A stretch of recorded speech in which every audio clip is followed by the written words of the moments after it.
Hola, buenas tardes. Muchas gracias por vuestra asistencia. Estamos muy contentos de poder acoger aquí en Morabanc hoy la presentación del libro de José Sanchís, Bitcoin con rigor. Desde Morabanc, últimamente, pues llevamos unos años, ¿no? Muy interesados en el tema de los activos digitales y blockchain. Y bueno, pues como algunos a lo mejor sabéis, pues somos el primer banco aquí en Andorra de poder tener pues capacidad de custodia de activos digitales y de ofrecer productos relacionados con activos digitales. Por lo tanto, pues es un tema que nos interesa mucho y apoyar el ecosistema y ese tipo de iniciativas, ¿no? Sin más, bueno, creo que Carlos quería también decir alguna palabra.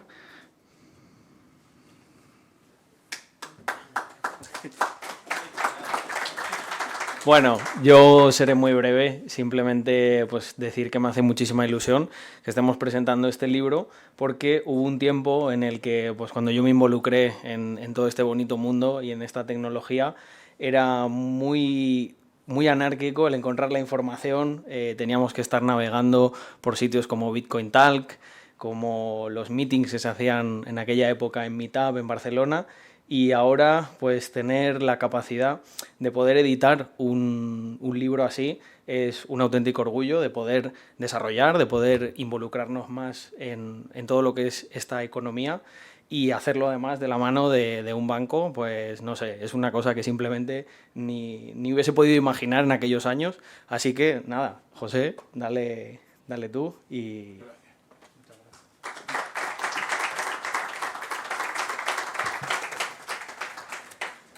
Bueno, Vale. pues, ese es el libro, ¿no? Sí, exacto. Bueno, este es el libro, ¿vale? Se llama Bitcoin con rigor, precisamente voy a hablar un poco de por qué se llama así y cuál es el origen del libro. Y a partir de ahí ya enlazaré con lo que quiero explicaros, que creo que va a ser bastante interesante y además es para todos los públicos. No es técnico como el libro en sí, sino creo que será bastante interesante. Pues genial, pues muchas gracias, José, por la dedicatoria. A Muchas ti. gracias por la dedicatoria y nada, mucha suerte y lo leeremos con mucha atención. Gracias. Gracias. Bien, a ver, antes de pasar a la materia, ¿vale? Yo quería empezar porque aquí hay una diferencia entre escritores, creo, que hay escritores que quieren publicar algo y tienen que ver qué es lo que quieren contar, simplemente quieren publicar, yo quiero hacer una novela. Y hay otros como a mí que yo quería contar algo y no sabía cuál era el formato, ¿no? Y al final elegí un libro porque es como un conocimiento más profundo, más a largo plazo, de algo que no prescribe o que prescribe poco, esa sería mi idea. Y al final pues decidí publicar un libro. Ojo, querer publicar sin saber qué contar tampoco es malo, ¿eh? Puede ser perfectamente, es algo que no tiene por qué ser malo. Entonces, nada, implica tener algo que contar. ¿Qué es lo que quería contar yo? Pues ahí es por donde voy a empezar, ¿vale? No quería decir que yo he venido aquí a hablar de mi libro, pero yo he venido aquí a hablar de mi libro. Bien, la cosa es que si os fijáis, Bitcoin es un activo que requiere mucha responsabilidad individual, ¿vale? ¿Por qué? Por dos motivos. El primero es que es un activo monetario intangible. Un activo, como sabéis, es un recurso, un derecho que tenemos, que poseemos, porque creemos que nos va a dar algún beneficio a futuro. Monetario, que además implica que es dinero, que es un medio de pago. Entonces, el dinero está en prácticamente todas las transacciones. Y además es intangible, no lo podemos percibir, no lo podemos tocar, no lo podemos oler, es digital y eso es un problema. Eso requiere responsabilidad individual y por tanto conocimiento, que es a donde iré ahora. Además es abierto y sin respaldo. Es completamente abierto, no hay soporte, no hay nadie que te pueda recuperar tus bitcoins, que tú puedas llamar y decir, oye, que he perdido esto, devuélvemelo. No, eso no existe en Bitcoin. Bueno, no existe a no ser que haya custodio, pero bueno, esto lo dejaremos aparte. Y aparte Bitcoin es un activo innovador. ¿A qué me refiero con innovador? Innovador, bueno, viene de in novus, ¿vale? Significa otorgar novedades, es como que otorga novedades. Antes había otros activos monetarios que no tenían nada que ver con Bitcoin, a pesar de que intentemos meterlo con calzador, con metáforas, para que se asemeje a algo, ¿no? No tiene mucho tiempo, a diferencia del oro, por ejemplo. El oro es un activo que tiene más de 5.000 años de historia Y claro, aquí he puesto efecto Lindy porque es un concepto de Taleb que me gusta mucho, que básicamente consiste en que cuando las cosas no son perecederas, como por ejemplo nosotros, si nosotros cada año que envejecemos tenemos un año menos de esperanza de vida. Porque es evidente, ¿no? Cuando vas cumpliendo años tienes menos esperanza de vida. Sin embargo, las cosas que no son perecederas, cuanto más tiempo duran, más esperanza de vida tienen. Por ejemplo, la música de Mozart. Llevamos escuchando a Mozart 300 años y dentro de 300 años probablemente también la escucharemos. Y nada, no tiene mucho tiempo Bitcoin, tiene 15 años. Eso para una moneda es poquísimo. Y además no hay referentes pasados, que aquí también se podría matizar porque hay gente que dirá, José, sí que hay referentes pasados, los tulipanes en el siglo XVII, o no lo sé, la Compañía de los Mares del Sur en el siglo XVIII, o el crack del 29, ¿no? Que eran también burbujas. Lo que pasa es que Bitcoin no es una burbuja, y esto es más difícil de explicar que simplemente decir que es algo especulativo, ¿no? Y por último, Bitcoin es difícil de comprender. Y aquí enlazo con lo anterior. Es rompedor, un activo revolucionario. ¿A qué me refiero con revolucionario? Que no es algo que antes no había, ¿vale? Y además, pues aquí lanzo la pregunta de ¿Bitcoin es diferente? ¿Por qué digo esto? Porque, no lo sé, por ejemplo, Internet, la gente dice que la historia no se repite, pero rima. Pero esto hasta qué punto es cierto. Internet, ¿qué repitió? No repitió nada. Internet simplemente rompió la historia. Apareció y nos cambió la vida a todos y ya lo de antes era completamente diferente, ¿no? Creo que con Bitcoin ocurre un poco lo mismo. Lo que pasa es que no sabemos muy bien si Bitcoin es el Terra o es el Facebook o es el Google. No sabemos si Bitcoin es el activo que en el futuro tendrá sentido o si en cambio la primera, que dicen muchos, es la primera criptomoneda y realmente no tiene nada de valor, ¿no? Además tiene su base en la informática y en la economía. La informática y la economía son dos ciencias que son muy abstractas. La primera, la informática, es el estudio de la información, de cómo se dispersa la información y cómo se distribuye. Y la economía, básicamente, aunque podríamos definirla de muchas maneras, Mises en el fondo demostraba que es psicología de masas, es acción humana. Entonces son cosas muy abstractas, muy difíciles de explicar, ¿no? Y ese es el problema que tiene Bitcoin. Bien, antes de Bitcoin con rigor había 3 variantes de libros sobre Bitcoin. Uno son los libros para desarrolladores. Lo he puesto en el punto 1 porque creo que son los más acertados hasta entonces. Acertados me refiero a objetivos, a libros que tienen cierto sentido, ¿no? ¿Cuál es el problema? Que son muy, ¿cómo llamarlo? Muy esotéricos. Son para gente que ya es desarrolladora, que ya es programadora. Y mucha gente pues se perdía. De hecho, hay mucha gente que me ha dicho, yo me empecé Mastering Bitcoin, que es el libro pues de referencia, ¿no? En este campo. Pero no me lo terminé, porque llega un punto que se perdían. Y tiene todo el sentido del mundo. Luego están los libros económicos, que yo a estos los llamaría cojos, y ahora os explicaré por qué. Tienen sentido, evidentemente, estudian el encaje social de Bitcoin, pero ahora os explicaré por qué están cojos. Y finalmente tenemos los libros comerciales. Los libros comerciales no hay nada que decir, son puro humo, es simplemente compra Bitcoin porque es lo mejor que hay. ¿Por qué es lo mejor? Bueno, no, tú créetelo y compra y ya está, eso es lo que dicen los libros comerciales, ¿no?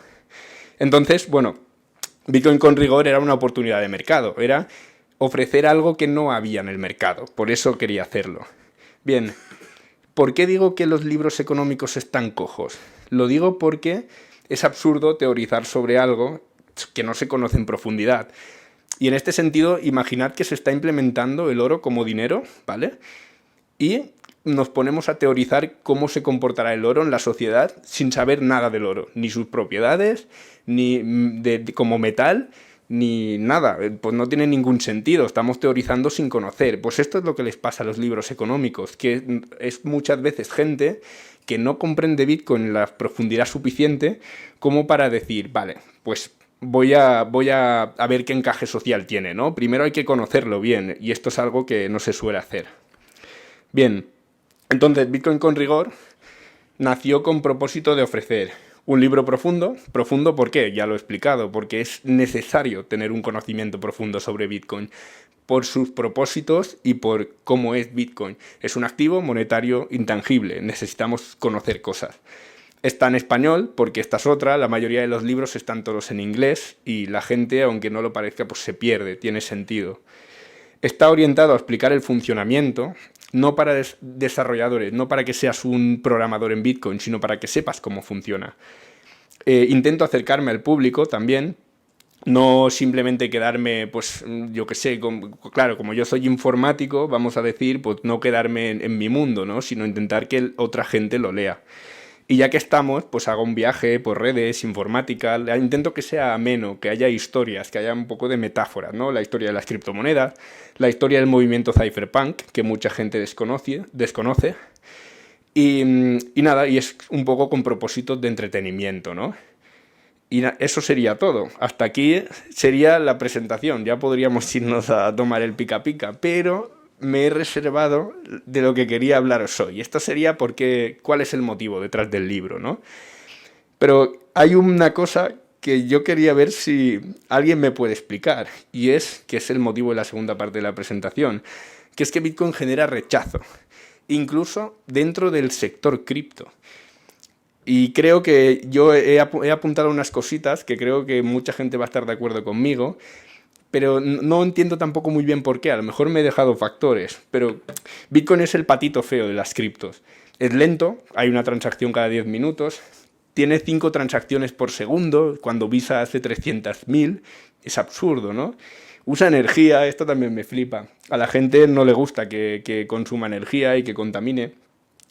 Y solo tiene valor por ser la primera, ¿no? Esto es lo que se suele decir. Al final Bitcoin pues, fue la que impulsó este mercado, pero ahora deja que desear, le faltan cosas, ¿no? También me flipa otra frase que suele decir la gente yo no soy de Bitcoin, yo soy de blockchain, ¿sabes? Que es un poco como, yo no soy de casas, yo soy de cemento y de ladrillos. Bueno, pues vale, pero la utilidad principal de los ladrillos y el cemento son las casas, ¿no? Pues es un poco lo mismo con esto. Bien, la cosa es que Bitcoin está solo. Bitcoin no tiene CEO, no tiene cara, no tiene una persona carismática detrás, no tiene departamento de marketing, no tiene accionistas, no tiene pre-sale, no tiene preminados, ni privilegios de ningún tipo, ni inversores, no tiene nada detrás. Nada, parece, ¿eh? Y aquí hay una cosa que quería añadir, y es que no sé si estáis en el mundo del sector cripto, mucha gente conoce a esta gente, que es Vitalik Buterin, todo el mundo lo conoce, Gavin Wood, que es el de Polkadot, el Charles Hoskinson, bueno, el Garlinghouse es el de Ripple, bla, bla, bla, el de Binance, el tío de Coinbase, y luego aquí también están Jack Dorsey y Michael Saylor, que son bitcoiners, pero la mayoría de esta gente la conocéis, y ahora explicaré qué es la cosa, pero casi nadie conoce a esto. ¿Alguien conoce a Van der Laan? Probablemente no, ni siquiera la gente que está más dentro del sector cripto. O a Peter Thiel. Peter Thiel es un maestro en Bitcoin. Tad Driha. A lo mejor hay gente que conoce a Greg Maxwell. Eso sería todo.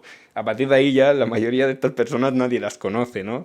Probablemente, no lo sé, a lo mejor de aquí yo y poca gente más, ¿no? ¿Qué es lo que pasa? Que Bitcoin es aburrido, es un muermo, es un problema. No tiene smart contract, no hace nada, no tiene DAO, no tiene token, no tiene NFTs. Es un problema para desarrolladores también, porque si yo soy desarrollador, ¿qué hago en Bitcoin? No hace nada, ¿qué desarrollo? Si solo hace que recibir y enviar, ¿no? Bueno, esto tiene sus cosillas, ahora explicaremos.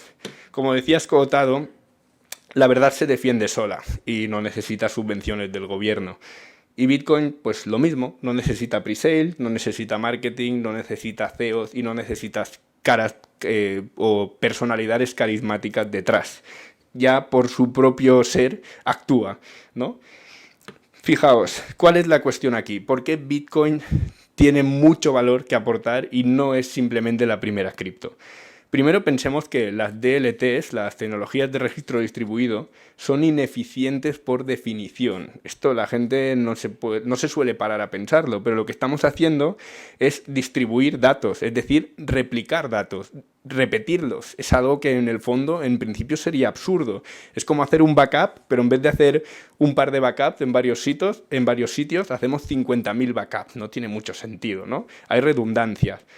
¿Por qué hacemos redundancias? Porque queremos guardar datos muy, muy, muy valiosos.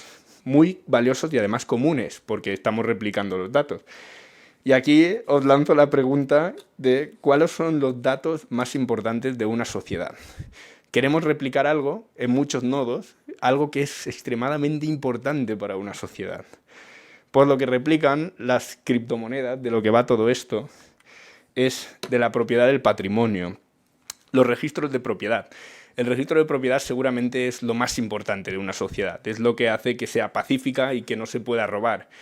Y es lo que distribuye los recursos, ¿no? Y eso es lo que queremos guardar en el fondo. Para eso sirven las blockchain, precisamente porque hay redundancia, necesitamos que sea lo que vayamos a guardar sea seguro, no una cara de Pepe, ¿no?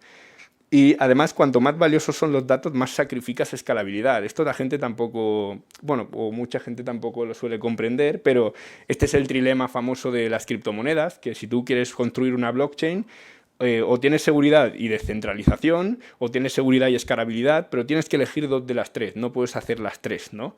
Escalabilidad se refiere a velocidad, es decir, a que puedas, esos datos que se meten en una red distribuida de nodos, que puedas gestionarlos rápidamente, que puedas meter muchos datos, que haya mucha velocidad. A eso es a lo que se le suele llamar escalabilidad. Pues esa pata es la que cuando hay cosas que son muy valiosas, necesitamos, o básicamente la dejamos de lado. Es la que de este trilema nos dejamos de lado, ¿no? Entonces, Bitcoin es simple, eso para empezar. ¿Por qué? Porque la complejidad implica vulnerabilidad. Aquí, bueno, luego lo explicaré, pero toda la gente de Bitcoin lo que intenta desarrollar son cosas extremadamente simples. No queremos cosas súper complejas ni smart contract tochos. Queremos que funcione y que gaste los menores recursos posibles, ¿vale? Además es un activo real. Fijaos, si es real, esto lo decía Juan Ramón Rayo, significa que no es la contraparte de nadie más. Entonces tiene que ser trustless y permissionless. Es decir, tiene que ser universal y que no dependa de ninguna tercera parte, ¿vale? Y esto, pues, lo que implica es que tenemos que hacerlo lo más simple posible. No podemos hacerlo complejo, no podemos depender de nadie, ¿no? Además es minimalista. Esto es lo que quería contaros. Peter Thiel, en una charla, Peter Thiel es un desarrollador de Bitcoin de los más top, ¿vale? Decía, en Bitcoin no se programa y no se ejecuta. Lo único que queremos en Bitcoin es verificar, dar autorización, comprobar que una persona quiere gastar los fondos, pero no queremos hacer cosas complejas. De hecho, la magia de Bitcoin es que sea lo más simple posible. De hecho, aquí otra idea que apunto es que hasta una lavadora pueda correr un nodo. Esto lo digo yo, pero también lo dice Taj Driha. O que un reloj de los chinos. Imaginad correr un nodo de Bitcoin en un reloj de los chinos. Pues eso es lo que queremos. Queremos que cualquiera pueda entrar a la red con los mínimos recursos. Y además sus desarrollos van orientados a comprimir los datos, comprimir las bases de datos y todo lo que se pueda, ¿no? Alrededor del sistema. Bien, y la realidad, y ahí es donde vamos, es que Bitcoin es la más descentralizada. Tiene 17.000 nodos que se puedan traquear y unos 58.000, que ahora eso ya se queda corto, son unos 62.000 nodos en la red. Eso es una estimación, porque no se puede saber cuántos nodos de Bitcoin hay. Se puede estimar porque tú puedes preguntarle a un ordenador si es un nodo y te puede decir, sí, soy un nodo, pero tú no estás seguro nunca, ¿no?, de si lo es. Luego, respecto a los mineros, que se suele sacar también, es un tema muy recurrente. La gente suele sacar el típico diagrama, que es una ruedecita donde se ponen las pools de minería, ¿no? Y dicen, "Buah, Bitcoin, la minería de Bitcoin está súper centralizada, porque pertenece toda a Antpool". Pero Antpool es una pool de minería, es una piscina, una agrupación de mineros. En el fondo se estima, también de nuevo, porque es difícil de saber, que hay entre 100.000 y 1 millón de mineros, que no está nada mal. Ya quisieran muchas criptos tener este número de validadores, ¿no? Que no llegan, pero vamos, ni de lejos. Y además tiene desarrolladores y usuarios de todo tipo y condición, en todos los países, en todos lados, ¿no? Entonces, en el fondo, la cosa es que Bitcoin intenta atrapar la mayor adopción posible, simplificando lo máximo posible. Esa es la idea de Bitcoin y eso es lo que buscamos. Es la más segura también, por supuesto, tiene mayor heart rate, mayor adopción, nunca ha habido ningún hackeo, ningún bug. Bueno, tiene bugs, en el libro lo explico, pero no bugs que permitan robar fondos ni hacer cosas extrañas, que se carguen la red. Y tiene mayor predictibilidad estadística. Predictibilidad me refiero a que si pensáis dentro de 30 años, ¿qué criptomoneda seguirá funcionando? Pues no lo sabemos, pero probablemente Bitcoin es la que más probabilidades tiene de que siga funcionando y que siga funcionando bien, que no se cargue, que no se la rompan. ¿Por qué? Porque está hecha así, es muy robusta, es muy antifrágil, de hecho, incluso diría, ¿no?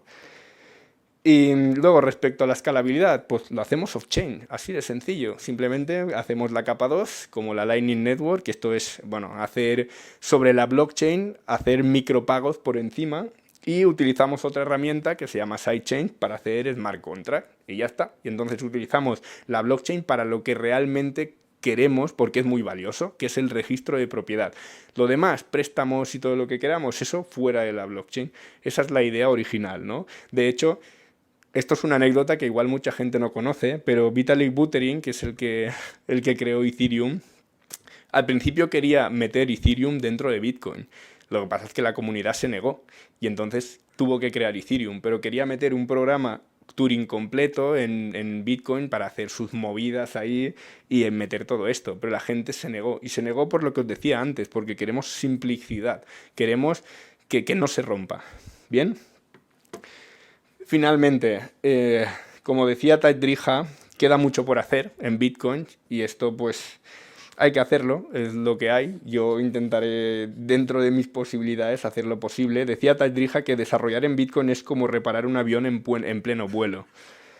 Y yo le añado que es al que le han quitado el tren de aterrizaje. Es decir, el avión ya no puede parar. La cosa es, está en vuelo y a ver cómo lo reparamos. Y esto es un problema, porque hay 58.000 nodos y todos, el software o lo actualizan todos, que eso es ya una putada, pero no solo eso, sino que intentamos que, aunque no actualicen el software, las mejoras se puedan implementar. Y ahí es donde viene la originalidad de los desarrollos, de los desarrolladores de Bitcoin. Todas las actualizaciones que se han hecho son cosas originales que lo que han hecho es que se pueda implementar y que tenga, sea lo que se llama, tenga compatibilidad hacia atrás, que sea compatible con los softwares anteriores. Y nada, finalizando ya, deciros que creo que Bitcoin es lo último que nos queda. Entonces, qué menos que apoyarlo, aunque sea por eso. Lo último que nos queda me refiero en cuanto a moneda, en cuanto a medio de pago, un medio de pago que sea realmente descentralizado. ¿Por qué? Porque el oro nos lo roban, es así. Roosevelt prohibió el oro, y el oro se puede prohibir, se puede confiscar, se puede robar. Nos lo ven muy fácilmente y además tiene costes de transacción muy altos. En cambio, Bitcoin no. Y es probable, ya digo, probablemente es el mayor, esto desde luego es el mayor logro de los cypherpunks, que siempre han querido hacer un dinero digital y es lo que más se le parece a un dinero digital. Y probablemente consigan que esto sea el desarrollo final, lo que se lleva intentando hacer desde hace 50 años. Así que todos aquellos que quieran apoyarlo, ya digo, ya a mí me da igual si compran mi libro o no, pero al menos que sepáis que es Bitcoin. Muchas gracias.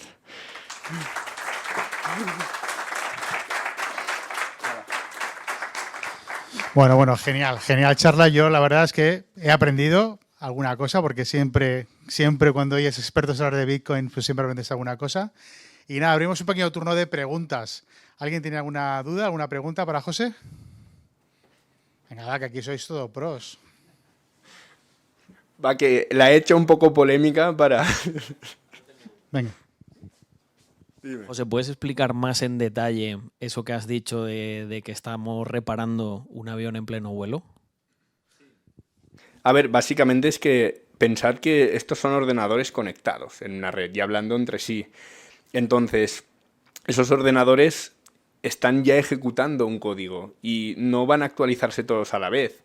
Y puede que su software sea incompatible. Y es que, claro, esto es complejo de explicar, pero pensad que en WhatsApp da igual que no se actualicen todos a la vez, porque al final no todos tenemos los mismos datos. Yo envío por WhatsApp una conversación contigo, Carlos, pero y otra persona tiene otra conversación distinta. Pero aquí en Bitcoin todos los nodos de la red tienen los mismos datos. O tiene que haber el consenso, el famoso consenso del registro de propiedad, de qué le pertenece a quién.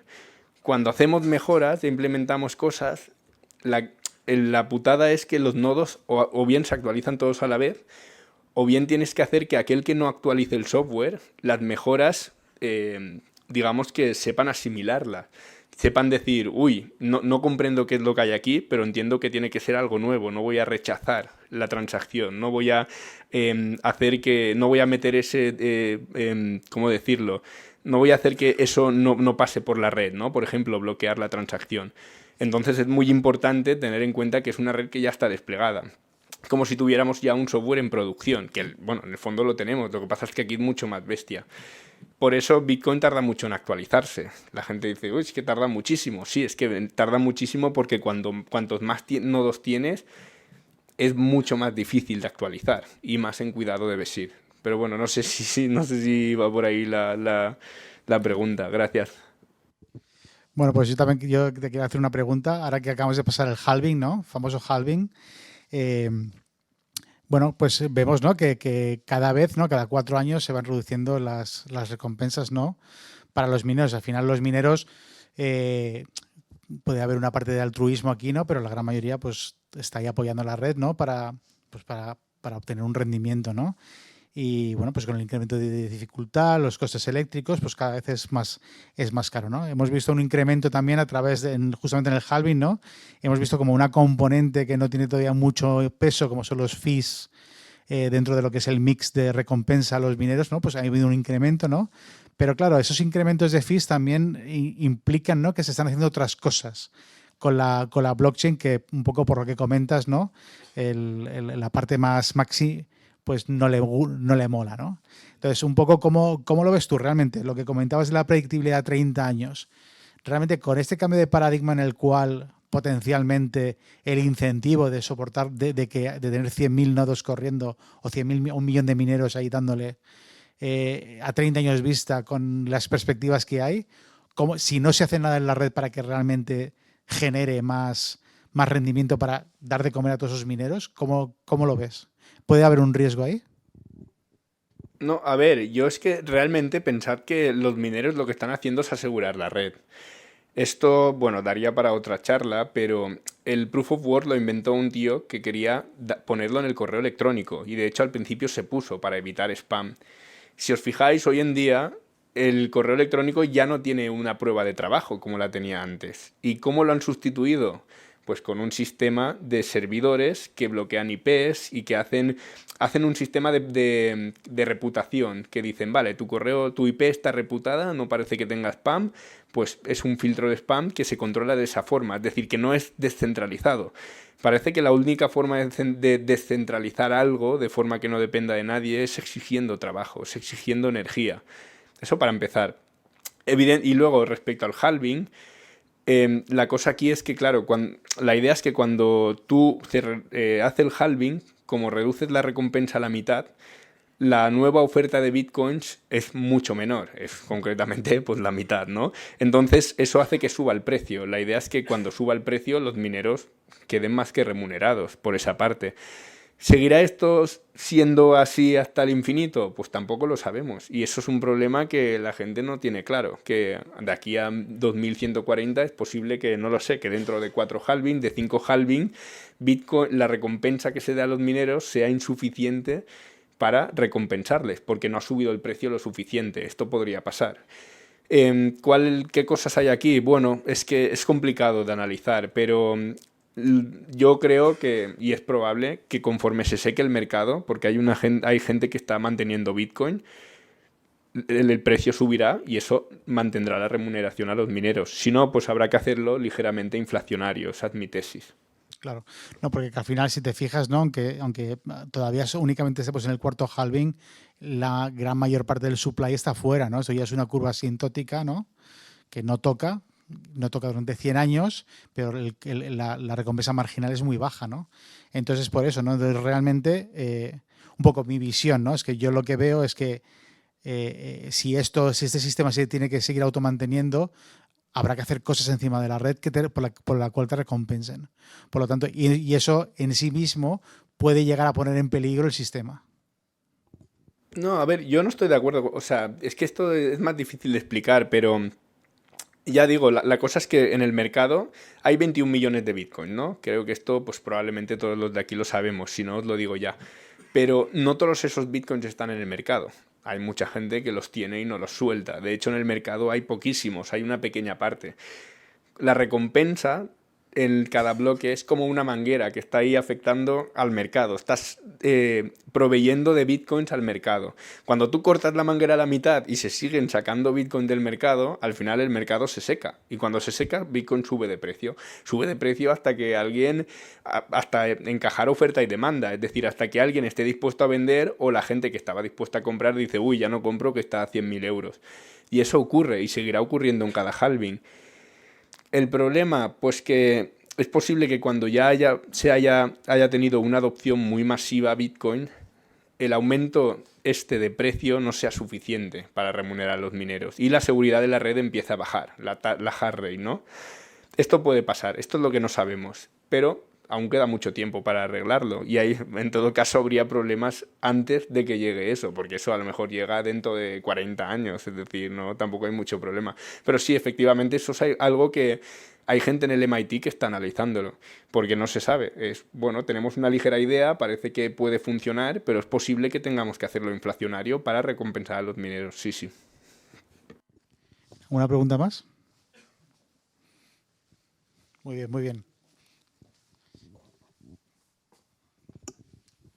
Yo tengo una pregunta y es que hace un rato estaba escuchando el podcast que lanzaron ayer los chicos de País y Fortuna. Estaba escuchando el debate que estaban teniendo Carlos y Carlos y igual me rollo un poco, pero estaba escuchando la anécdota que hacían de la transacción aquella de que preguntaron no sé cuántas veces de estoy seguro de si he enviado la transacción a la cartera correcta. Y por un lado tenemos ya custodio por parte de los bancos como Amorabank, pero de forma de autocustodia a la vieja usanza como Carlos. ¿Cómo crees que podría mejorar Bitcoin para ser más friendly de cara a que aporte más seguridad a las personas cuando están realizando una transacción?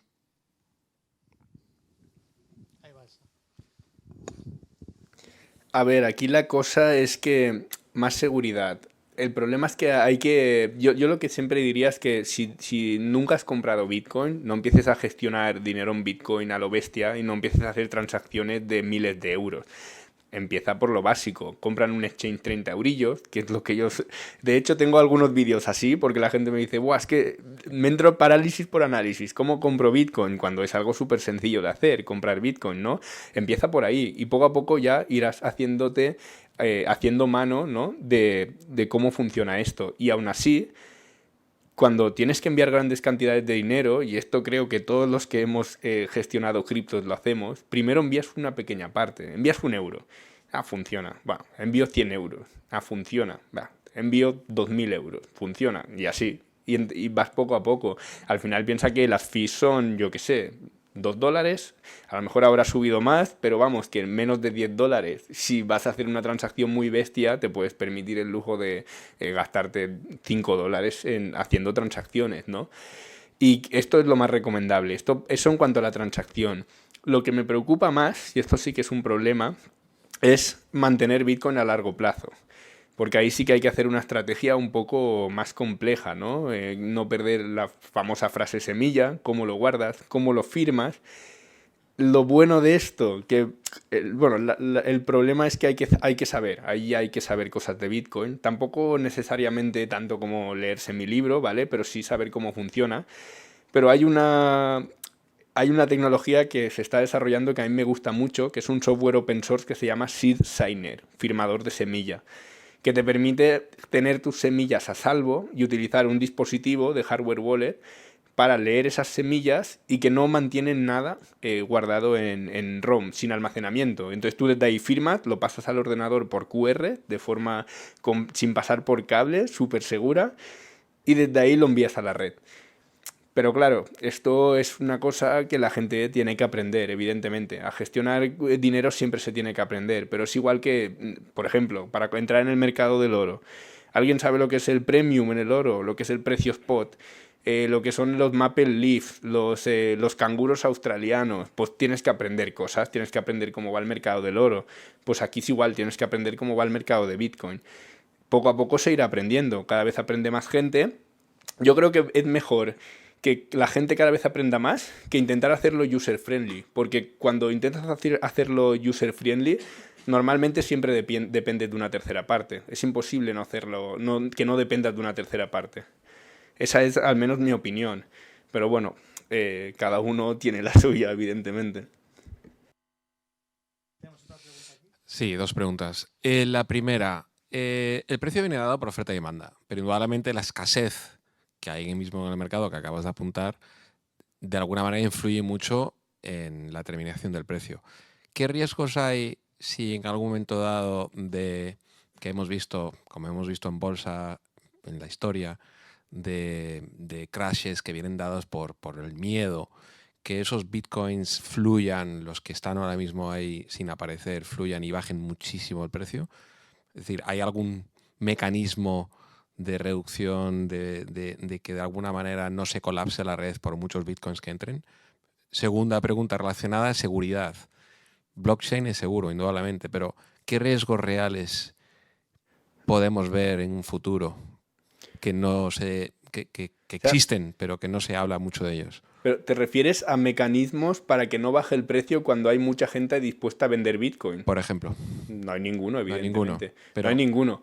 Pero es que una realidad, si miras, eso se puede ver porque no sé si conocéis el modelo UTXO, el modelo Ucho, pero los Uchos tú puedes ver cuánto tiempo llevan vivos, porque son monedas que desaparecen, ¿no? Si tú miras el gráfico de cuál es la vida de los Uchos, verás que cada vez hay uchos que duran más. Cada vez hay, en todas las franjas de tiempo, cada vez hay más uchos que llevan más de 7 años de vida. Cada vez hay más uchos que llevan 5 años de vida y así sucesivamente. La gente está manteniendo Bitcoin porque sabe que son escasos, evidentemente. ¿Se pueden sacar muchos? Bueno, sí, puede pasar, evidentemente. Al final, si hay alguien que está dispuesto a vender, eso pasa en todos los ciclos especulativos de Bitcoin que causa el halving, ocurre.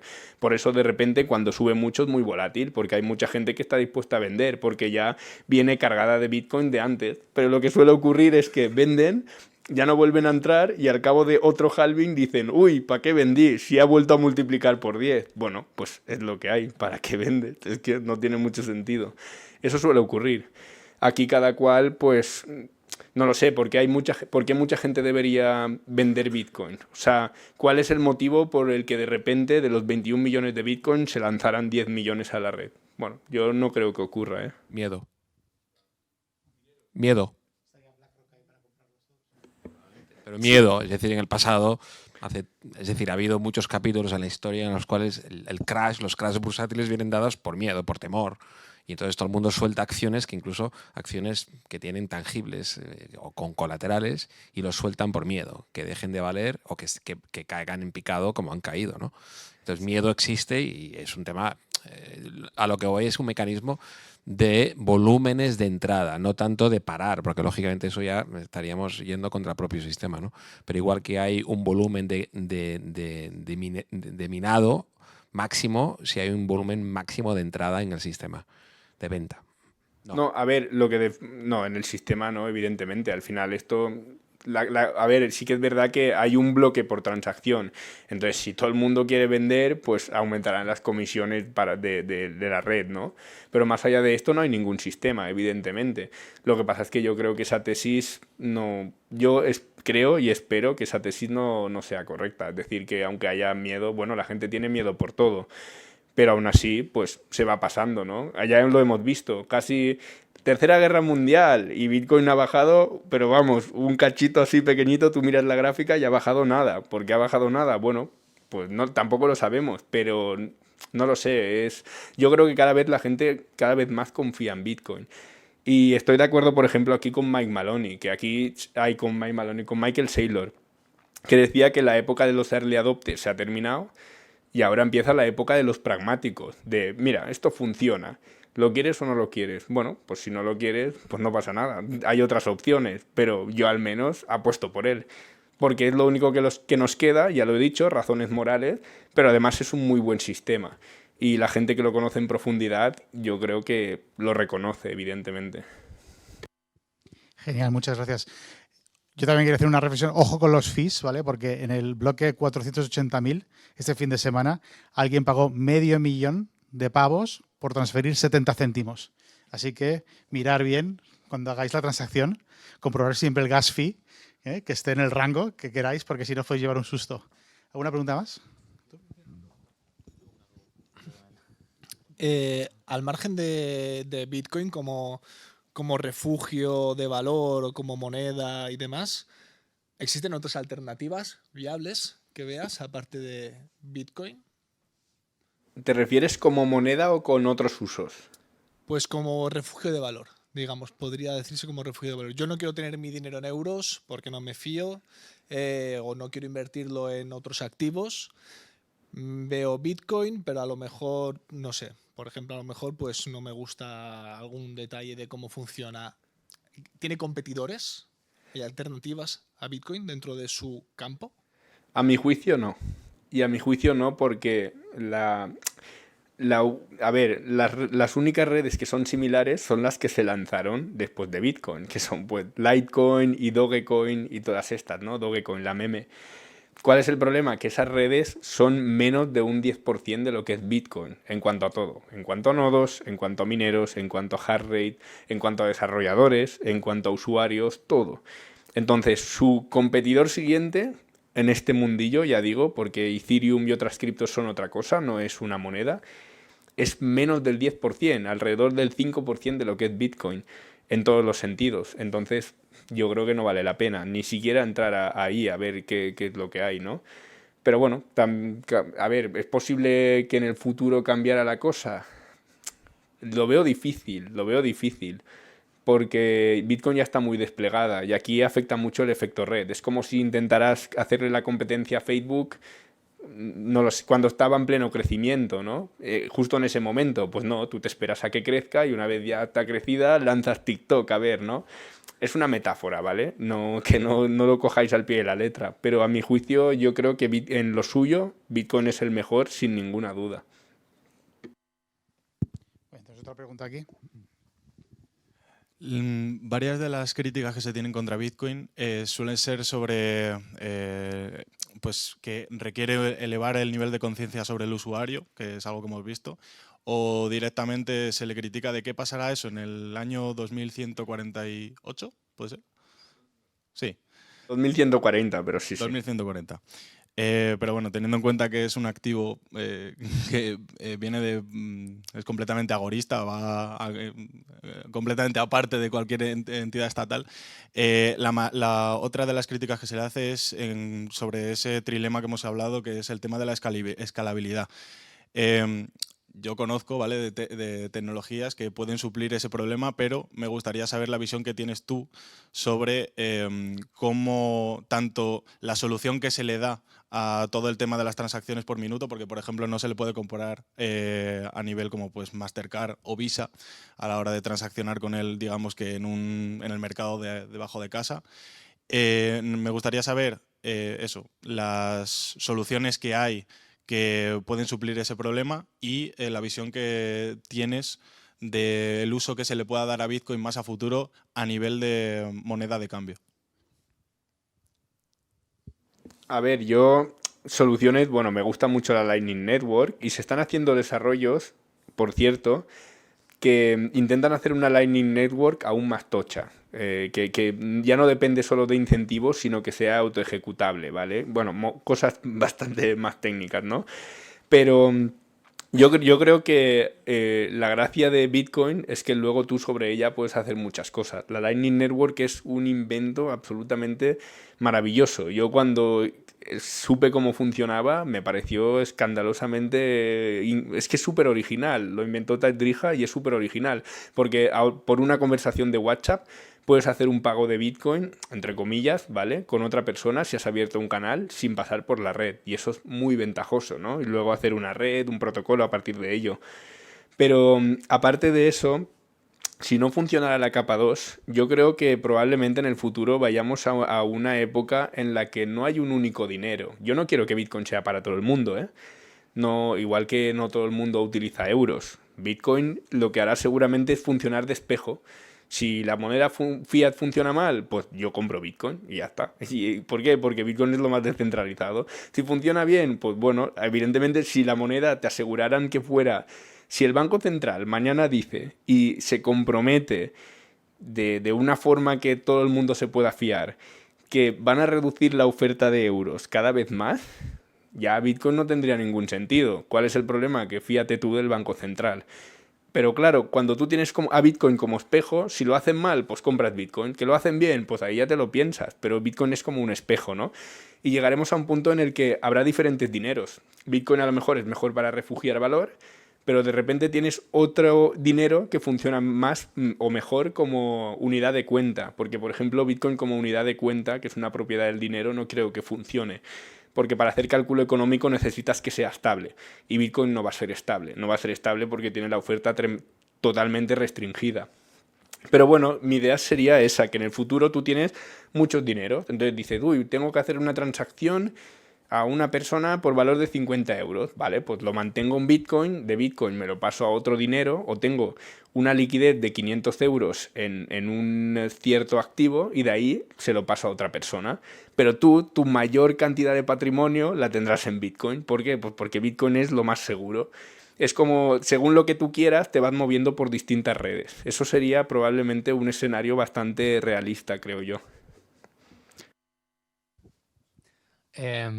Antes comentaba sobre los mineros y el tema del consenso, que entiendo que también explicarás en detalle en el libro seguramente, pero te quería hacer una pregunta. ¿Hay algún tipo de limitación o está definida algún tipo de limitación en cuanto a qué cosas se pueden decidir? Y la segunda pregunta anidada a esa sería, ¿una de ellas podría ser que se aumentara el número del total de Bitcoin? ¿Es algo que podría ser factible en algún momento? Esto te lo digo porque han salido conversaciones desde, bueno, tema de BlackRock, etcétera, etcétera, alguna empresa que pudiera llegar a crear tantos mineros como que pudiera tener el consenso. Entonces, no sé si sobre lo que se ha querido crear miedo es algo que realmente podría llegar a pasar o no. No sé si se entiende la pregunta. A ver, ¿te refieres a cuando dices tener el consenso, te refieres al famoso ataque del 51%, de Sí. que controlan la red, controlan la blockchain? Sí. Yo lo veo muy difícil. Hoy en día muy difícil. Si vas a 2009, muy fácil, claro. Pero hoy en día... Y además de que es muy difícil, es que probablemente no te sirva para nada. Porque en el momento en el que hagas eso, Bitcoin lo destruyes y tú te has gastado todo tu patrimonio. O sea, es que es verdad, no tiene mucho sentido. Porque calcular el coste, igual lo podría hacer. Un día calcularé el coste que tiene monetario de controlar Bitcoin. Y veremos pues que no tiene ningún sentido. Al final no solo es el coste en sí, sino que los incentivos para hacer ese coste juegan en tu contra, porque te cargarás Bitcoin, ¿vale? Pero no consigues nada más. Consigues cargarte Bitcoin. Bueno, saldrá otro. Si fuera el interés del que lo hiciera. Lo veo muy complicado, ¿eh? No, Honestamente. y la Tal y como pregunta- está la red actualmente es complicado. Y la pregunta inicial, ¿está delimitado lo que se puede decidir con ese consenso o es completamente abierto? O sea, ¿se podría llegar a ampliar el número máximo de Bitcoin o eso es imposible que se decida? Es que aquí la cosa es si la cosa que quieres cambiar depende del consenso, porque hay unas famosas reglas, las reglas de consenso, que incluyen las reglas de validación de la red, cosas, pero la cosa es, si tu cambio hace que el consenso de qué le pertenece a quién cambia, esa modificación no tiene ningún sentido, porque imagínate que tú lo modificas en tu nodo, pero los demás nodos no lo modifican. Y ahí es donde entra el juego el equilibrio Nash. Pues tú tendrás tu blockchain, que solo tiene un nodo, que eres tú, y todos los demás tenemos otra blockchain, porque tenemos un consenso sobre los datos distribuidos distinta. Eso es lo que ocurriría.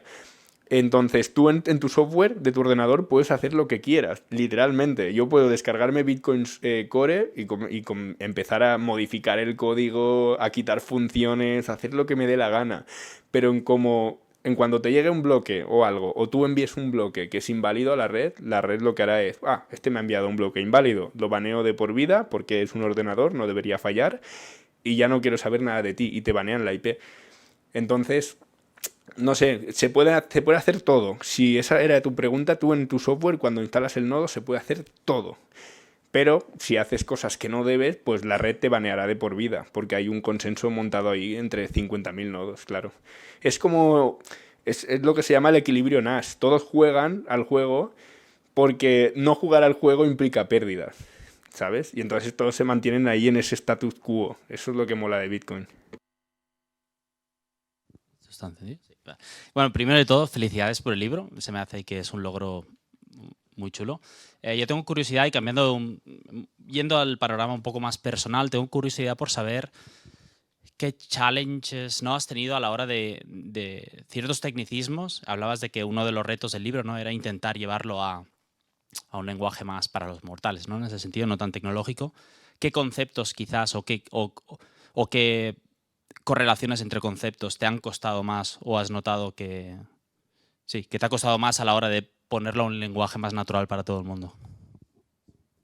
A ver, bueno, primero he de decir que no es un lenguaje... O sea, he hecho que no sea para desarrolladores, pero el libro es denso, ¿eh? Lo digo porque si no hay gente que se llevará una sorpresa. Intento acercarlo al público, me refiero que no empiezo y te pongo ahí direcciones y hashes y cosas que no entiendes, sino que primero te explico el binario, te explico poco a poco cómo funciona un protocolo y qué es...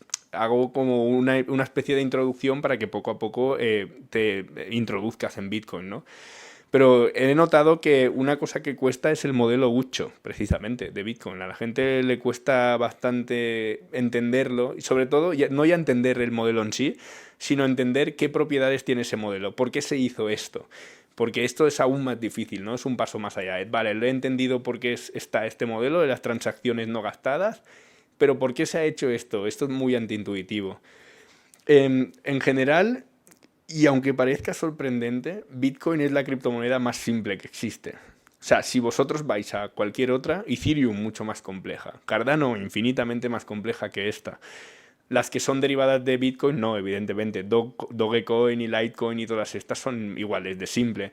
Pero todas estas que han creado a posteriori son súper complejas. Y eso es un problema. Es un problema porque son mucho más fáciles de hackear. Pero ya digo, Bitcoin, cuando le encuentras el truco, en el fondo son 4 tonterías, por así decirlo, ¿vale? Buenas tardes, José. Gracias por la charla. Yo, de la manera que entiendo Bitcoin, es como la primera vez en la historia que el ser humano es capaz de tener propiedad privada inconfiscable, ¿vale? Tú, al final, si tienes una casa, oro, te lo pueden llegar a confiscar. Bitcoin, según de cómo lo tengas almacenado, pues sería más complicado, ¿no? Pero dentro de este paradigma, ¿no?, hay, bueno, lo que sería el ataque quizás más que es más vulnerable a una persona al custodiar Bitcoin, sería el ataque de llave inglesa. Que, bueno, si quieres comentarlo un poco de qué se trata y tal. Pero a mí lo que... ¿El ataque cuál has dicho? El ataque de llave inglesa. ¿El ataque? Ah. De llave inglesa, sí. Bueno, al final lo que consiste es que si te viene un tío con una llave inglesa y te dice dame tu passphrase, bueno, tu seed phrase, pues al final se la va a tener que dar, ¿no? Dentro de la comunidad, tú que estás metido ahí, ¿se está trabajando en alguna manera de tratar de mitigar ese ataque? Yo había escuchado a nivel de Miniscript y tal, se estaban trabajando en cosas y tal, pero bueno, me gustaría que lo explicaras un poco, sí. A ver, aquí hay muchas, digamos, ¿cómo decirlo? Muchas estrategias, ¿no?, que puedes hacer. Pero la primera estrategia que puedes hacer es no memorizar tu frase semilla. Si no la memorizas, por mucha llave inglesa que haya, no te pueden hacer nada. Tú le puedes decir, no, mi semilla está enterrada en el jardín de... Ya, pero tienes que ir tú con el ladrón, en desenterrarlo. Es muy cantoso. Si el ladrón te tiene secuestrado y va al jardín de tu casa, pues lo más probable es que que esté la policía allí esperándole y ya no puede hacer nada, es un incentivo aparte. Luego aparte está el tema de la passphrase que has dicho. Yo puedo tener un patrimonio de 2.000 euros en mi frase semilla sin passphrase y luego tener 100.000 euros en mi frase semilla con passphrase. Entonces viene un ladrón con la llave inglesa y le digo, sí, mi semilla es esta, aquí la tienes. Ya está, me puede robar los fondos si llega a tiempo a sacar de mi frase semilla, pero me roba los fondos de los 2.000 euros. El ladrón se va contento y yo me voy contentísimo porque me acabo de ahorrar 100.000 euros. Esa es otra estrategia. Y hay muchísimas, multifirmas en varios lados. Es que puedes hacer de todo. Piensa que puedes hacer una multifirma 5 de 5 y guardar 5 semillas desperdigadas en distintos sitios del mundo. ¿Y eso cómo lo vas a encontrar? O sea, ¿quién te va a robar eso? Es súper complicado, ¿no? Que aún así te pueden matar. Bueno, sí, siempre te pueden matar. Cualquiera que esté dispuesto a matarte. Pero no lo sé, yo lo veo aún así muy inconfiscable. No es perfecto, nunca será perfecto. Lo ha inventado el ser humano. Entonces no va a ser perfecto nunca. Pero creo que, como bien has dicho tú, es probablemente lo más inconfiscable que se ha hecho nunca. Y es inconfiscable porque es descentralizado, ¿eh? Porque Bitcoin no es tan inconfiscable. Esto de que Ethereum no es tan inconfiscable, perdón, o cualquier otra criptomoneda no es tan inconfiscable como Bitcoin. Bueno, si queréis evitar que venga la mafia ucraniana a buscaros a casa, podéis confiar de aquí en Morabanca que os guarde los Bitcoins. Esa es otra, iba a decir, que aparte también puedes no custodiar tú, al menos una parte. Esto es polémico porque es muy anti-Bitcoin, pero es la verdad. Si no custodias tú y dependes de cuando tienes mucha pasta, puedes decidir, uy, pues voy a confiar en un tercero para al menos, aunque no me quede nada, siempre voy a tener esa parte porque hay una empresa que está apostando 100% por la seguridad, ¿no? Igual que hay una empresa que se llama Brinks en Suiza que lleva 200 años sirviendo para guardar oro a base de metralletas. Entonces puedes confiar en esa empresa, entre comillas. Lo que pasa es que es cara. Porque, y no quiero acaparar ni nada, pero una cosa que yo siempre me he preguntado mucho con el tema de Bitcoin es, por ejemplo, yo tengo mis frases semillas, toda la pesca, lo tengo todo súper seguro, pero a mí me pasa algo y claro, o sea, no, por ejemplo, tengo un accidente de coche y yo, por ejemplo, quiero que eso vaya a mis hijos o a mi familia, ¿eso cómo se hereda? O sea, ¿quién custodia el qué a qué? Eso te la puedo responder yo. Justamente es uno de los casos de uso que más discutimos con los clientes que vienen aquí al banco, que tienen cierto patrimonio en cripto, ¿no? Que siempre, pues, esta pregunta en particular se la hago directamente, ¿no? Digo, a ver, ¿tú has pensado, a lo mejor viene aquí alguien, ¿no?, que tiene un Trezor o tiene una wallet con varios millones de euros en la wallet y les hago la pregunta directamente, digo, ¿tú has pensado que mañana te estampas con tu Lambo? Tu mujer, tu madre, tu hijo, tu padre, ¿sería capaz de acceder a este patrimonio? Y la mayoría de la gente, un amigo, se queda con los ojos en blanco. Dice, pues ni lo he pensado. Entonces, eso es un tema que ya está de alguna forma solucionado en la banca tradicional. Aquí, bueno, con Xavi, o sea, tenemos equipos de gente dedicada a testamentarias, que son temas muy complejos ya en el mundo real, donde hay notarios, hay registros, hay de todo, ¿no? Y hay abogados, y hay impuestos, y hay un montón de cosas, ¿no? Pues ese tema está por solventar realmente en el mundo digital cuando esto vaya mainstream. Cuando esto vaya mainstream, que mucha parte de nuestro patrimonio sea digital, no solamente Bitcoin, no, otras formas de nuestro patrimonio que van a coger formato digital. Ojo, ¿cómo gestionas esta parte? A ver, yo honestamente creo que eso solo lo haría con una parte de los fondos y, como digo, hay alternativas. ¿Que no confías en tu padre porque no es capaz de entrar a un navegador? Bueno, tienes amigos que saben utilizar navegadores. Encuentra otra persona. Que no encuentras otra persona. Y aparte, si encuentras otra persona con la que no confías mucho, puedes hacer... es que se pueden hacer muchas estrategias. Porque en Bitcoin, aunque no sea muy programable, es algo programable. Entonces... Pero vamos, lo mejor si en ese caso, en el caso de muerte, es que tengas otra persona en la que confíes y en la que le puedas dejar su patrimonio en caso de que te pase algo, evidentemente. Si también matan a tu amigo, bueno, pues es que, claro, así podemos hacer muchas cosas, ¿no? Ya sería la mafia total, pero bueno, si quieres confía en 10 personas para que 10 personas gestionen tu patrimonio.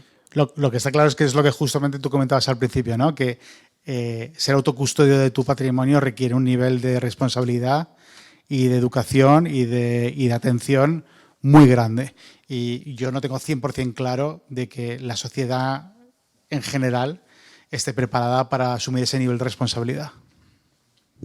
Bueno, hoy no, pero a lo mejor dentro de unos años sí, esa es la cosa, ¿no? Eso lo veremos. Si, pero... si yo ya estoy jubilado para entonces, ¿qué problema? Lo que sí que es verdad es que, curiosamente, Bitcoin reduce los costes de transacción muchísimo, porque tú cuando quieres transaccionar oro, tiene muchísimos costes de transacción, tiene buenas propiedades monetarias, pero tú envíale oro a un chino, tiene que pasar por todos los países con guardias para que nadie lo robe, ¿no? En Bitcoin reduces eso al máximo, pero sigue el punto ese de que hay tanta responsabilidad individual que a la gente le da miedo.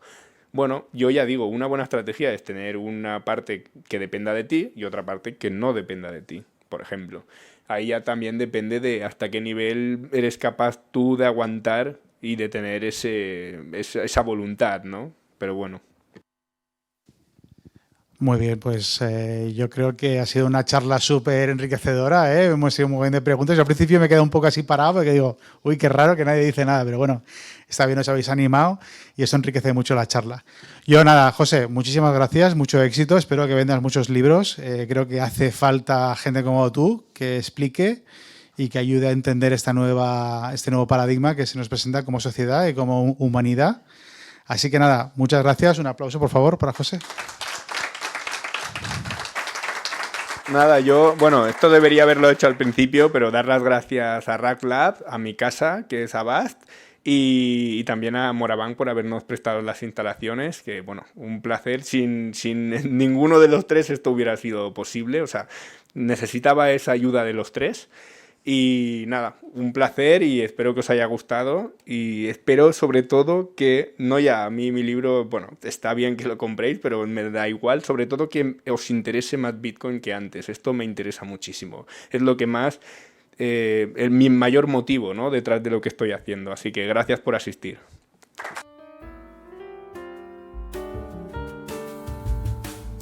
Bueno, muchas gracias aquí. José también ahora nos invita aquí a tomar aquí un pequeño refresco, así que estáis todos invitados. Gracias.